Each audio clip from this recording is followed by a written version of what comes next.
Hello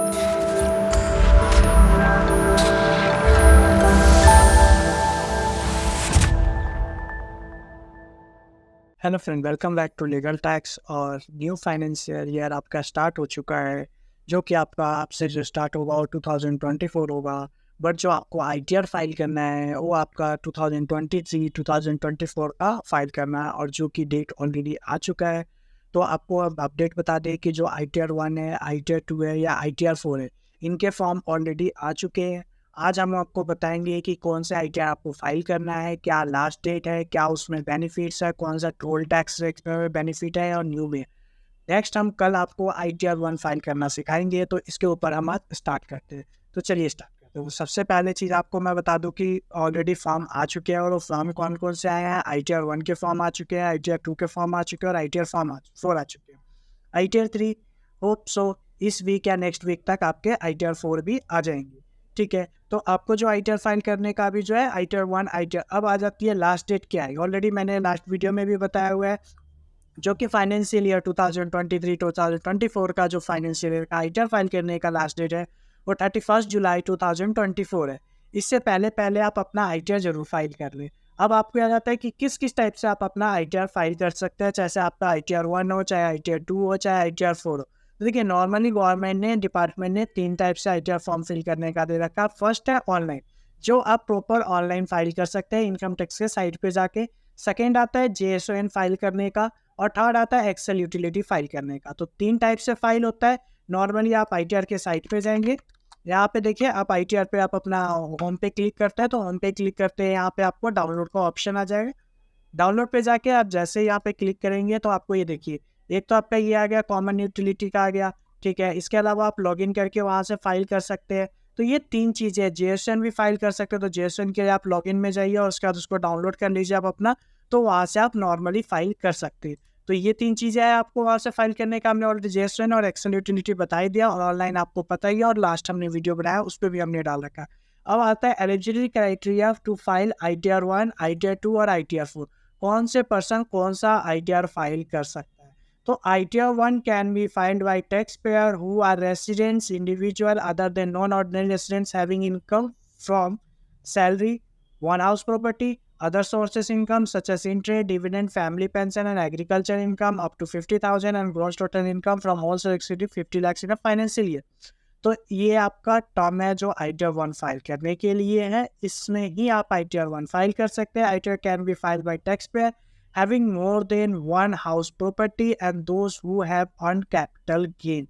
अब third आता है आपका ITR 4 is used by tax pair having income from business and profession which is taxable under section 44 ED, 44 ADA और 44 एई। तो ये आपको 3 आईटीआर है जिसमें आप फाइल कर सकते हैं। अब आ जाते हैं नेक्स्ट की feature of the new tax regime. देखिए, बहुत सारे कन्फ्यूजन है ओल्ड टैक्स रेजिम को और न्यू टैक्स रेजिम को लेके, तो हमने सोचा थोड़ा सा हम आपको एक्सप्लेन कर दें जिससे आपको क्लियर हो जाए कि कौन से टैक्स में कौन सा बेनिफिट है।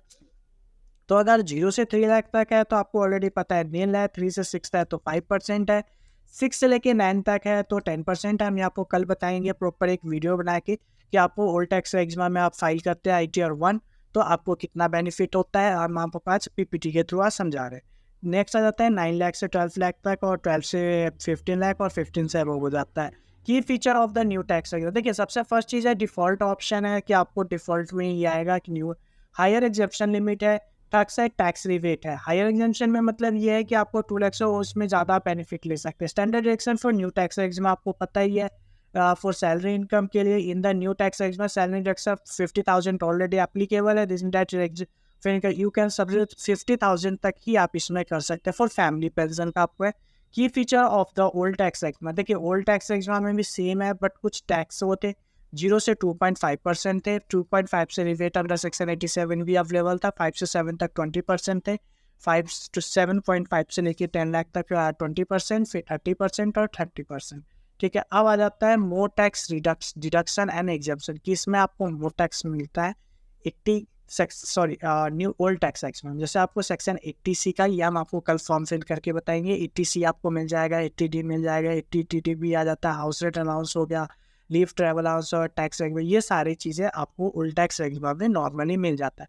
Which one is better. अब आ जाती है बात कौन सा बेटर है, तो हमने थोड़ा सा कंपैरिजन किया है रिसर्च करके, तो आपको हम बताते हैं। देखिए, एडवांटेज ऑफ ओल्ड टैक्स रेजिमा और न्यू टैक्स रेजिमा है। सबसे फर्स्ट आ जाता है न्यू टैक्स ओल्ड टैक्स रेजिमा में, तो ये lower tax liability, investment beneficiary, जैसे आपको बहुत सारे एटीसी एटीडी इन सब का बहुत ऑप्शन मिलता है कि आप यहाँ पे इन्वेस्ट करके आप अपने टैक्स को सेव कर सकते हैं। हायर रिटर्न, जैसे ही आप टैक्स सेव करेंगे, आप अपना इन्वेस्टमेंट करेंगे तो आपको रिटर्न आएंगे। इन्वेस्टमेंट जैसे ही आप ज़्यादा करेंगे तो आपको हायर रिटर्न के भी चांस है, क्योंकि आप खुद रीड करेंगे कि कौन सा आपको किस सेक्शन में किस आइडिया, जैसे आप एलआईसी कर रहे हो तो एलआईसी से आपको रिटर्न फ्यूचर में आएगा, तो ये सारी चीज़ें ओल्ड टैक्सेशन में ज़्यादा था। सेकेंड आता है लोअर टैक्स रेटेड, जैसे आपका आ जाता है एडवांटेज न्यू टैक्स रेजिम में कि जैसे आपका 15 लाख से ऊपर है या 12 से 15 तक है तो 20% है, बट ओल्ड में 30% था। ईजी ऑफ कॉम्प्लाइंसेस, इसमें कॉम्प्लाइंसेस कम है क्योंकि आपको क्लेम ज़्यादा मिलेगा नहीं, तो डिपार्टमेंट के लिए भी ईजी हो जाता है। ठीक है, नेक्स्ट आ जाता है आपका इंक्रीज डिस्पोजेबल इनकम। अब आ जाता है इलिस्ट्रेशन। अब हमने ना एक प्रॉपर एक दो वो किया हुआ है। देखिए, सपोज जैसे दो टैक्स पेयर है, एक है एक्स और एक है वाई।